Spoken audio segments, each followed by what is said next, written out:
In today's tutorial, we are going to show you how to assign an Edpuzzle video directly in Google Classroom, which is a great way to track student progress and make sure they are actually watching and understand the lesson. Let's begin. Now, the first thing that you need to do is log in using your credentials and make sure you are on your teacher account.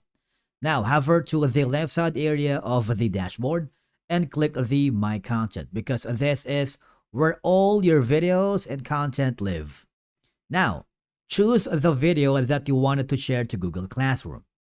If this is your first time here, you need to connect Edpuzzle to Google Classroom when prompted and by clicking the Assign button on the top corner.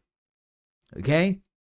Now, all you have to do is super simple. Click the Create Class and you will be forwarded with many options.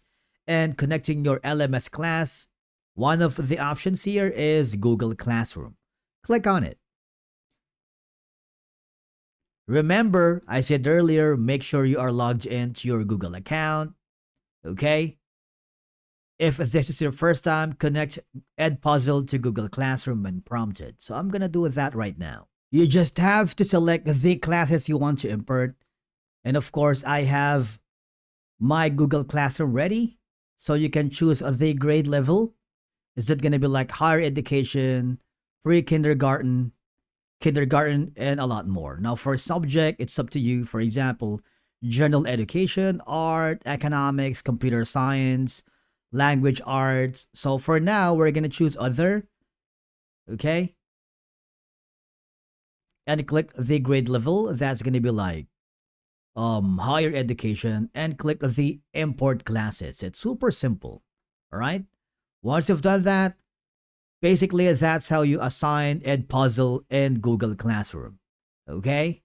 If you quickly switch to your Google Classroom, you would notice that you have connected Edpuzzle here. And basically that's it for today's video on how to assign Edpuzzle in Google Classroom. Thank you so much for watching. We will see you again in the next video.